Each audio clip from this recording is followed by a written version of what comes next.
आरव एक 25 वर्षीय लड़का जो गांव के प्राथमिक स्कूल में अध्यापक था।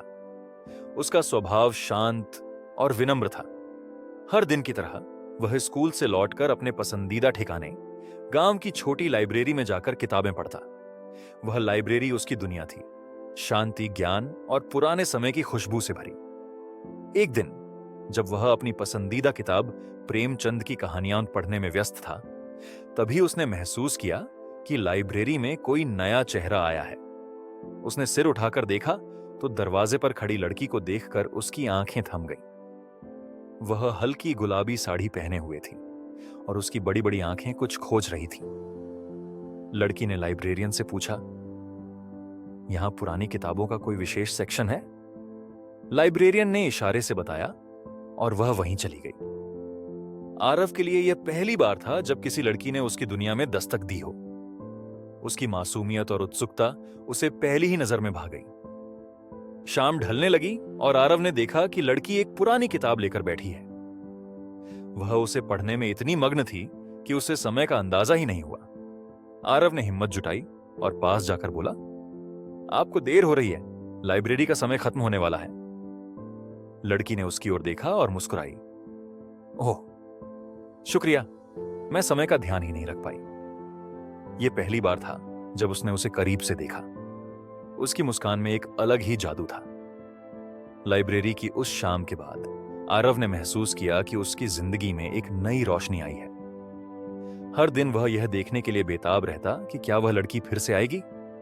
और एक हफ्ते बाद उसकी ख्वाहिश पूरी हो गई। सिया, वही लड़की, एक बार फिर लाइब्रेरी में आई। इस बार वह प्राचीन इतिहास की किताबें तलाश रही थी। आरव ने देखा कि वह किताबें ढूंढने में उलझी हुई है।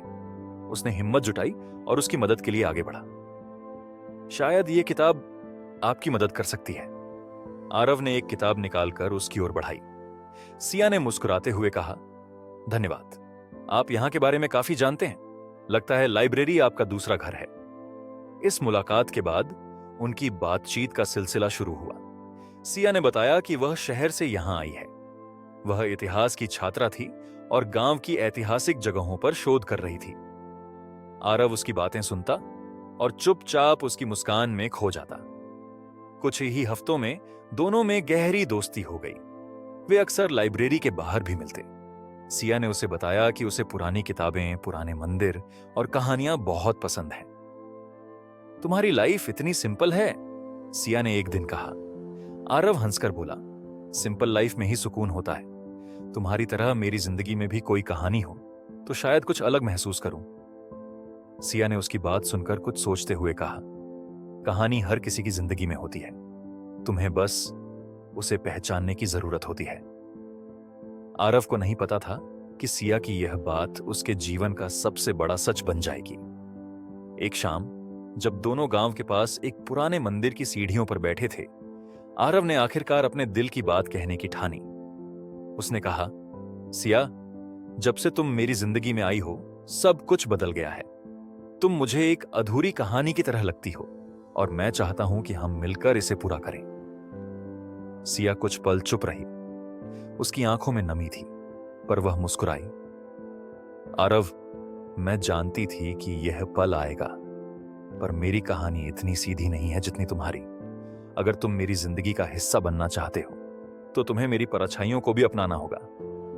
आरव ने बिना सोचे कहा, तुम्हारी हर चीज, हर परछाई मुझे मंजूर है। उनके प्यार के इस इजहार के बाद सब कुछ खूबसूरत चल रहा था। वे साथ समय बिताते, अपने सपने साझा करते, लेकिन सिया के व्यवहार में एक अजीब सा बदलाव आने लगा। वह कभी कभी गुमसुम हो जाती और आरव से कहती, अगर एक दिन मैं चली जाऊं तो मुझे मत ढूंढना। आरव हर बार इसे मजाक समझता, लेकिन धीरे धीरे यह मजाक एक डर में बदलने लगा। और फिर वही हुआ जिसका डर था। एक दिन सिया अचानक गायब हो गई। सिया के गायब होने वाले दिन की शुरुआत बिल्कुल आम थी।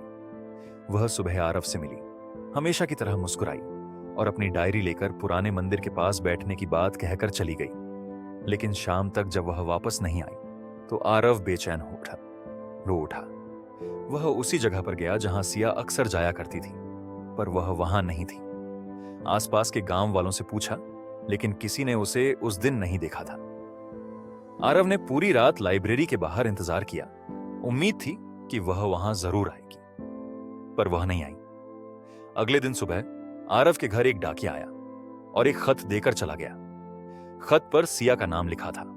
आरव ने कांपते हाथों से खत खोला। आरव, जब तुम यह खत पढ़ रहे होगे, मैं शायद यहां नहीं रहूंगी। मेरी जिंदगी का एक ऐसा सच है जो तुम्हें बताना मुश्किल था। मैंने तुम्हारे साथ बिताया हर पल जिया है, लेकिन अब मुझे जाना होगा। मेरी डायरी लाइब्रेरी में उसी अलमारी में है जहां हम पहली बार मिले थे। उसमें तुम्हें मेरी कहानी का हर हिस्सा मिलेगा। तुम्हारी सिया। आरव की आंखें नम हो गईं। वह फौरन लाइब्रेरी की ओर भागा। सिया की डायरी ढूंढने में उसे ज्यादा समय नहीं लगा। डायरी लाल रंग की थी, जिसके ऊपर सोने के अक्षरों में सिया की कहानी लिखा था। डायरी का पहला पन्ना। आरव, यह डायरी मेरी जिंदगी का आईना है। मैंने जो तुम्हें बताया वह केवल आधा सच था। असलियत इससे कहीं ज्यादा कड़वी और जटिल है। सिया एक अमीर परिवार से थी, लेकिन उसकी जिंदगी में खुशियां बहुत कम थीं। उसके पिता का बिजनेस पार्टनर, जिसे वह चाचा जी कहकर बुलाती थी, बचपन से उस पर बुरी नजर रखता था। उसकी मां ने सिया को कभी यह बात किसी से न कहने की हिदायत दी। जैसे जैसे सिया बड़ी हुई, वह इस दायरे से भागना चाहती थी, लेकिन उसके पिता की मौत के बाद उसकी मां पूरी तरह चाचा जी पर निर्भर हो गई। सिया के लिए यह घर एक कैद बन गया था। डायरी के अगले पन्नों में सिया ने लिखा, आरव, मैं यहां इस गांव इसलिए आई क्योंकि यह जगह मुझे उस अंधेरे से दूर ले आई, लेकिन वह आदमी जिसने मेरी जिंदगी नर्क बनाई, मुझे यहां भी खोज चुका है। मैं जानती हूं कि वह मुझे चैन से जीने नहीं देगा। डायरी के आखिरी पन्ने ने आरव को स्तब्ध कर दिया। अगर मुझे कुछ हो जाए तो प्लीज इसे हादसा न समझना। मुझे यकीन है कि वह शख्स मुझे ढूंढ चुका है। और आरव, अगर तुम्हें मुझसे प्यार है तो इस लड़ाई में मेरा साथ दो। डायरी पढ़ने के बाद आरव ने सिया की दी गई हर बात को समझने की कोशिश की। उसने गांव के बाहर की पुलिस से संपर्क किया, लेकिन कोई ठोस सबूत न होने के कारण उन्हें मामला नहीं मिला।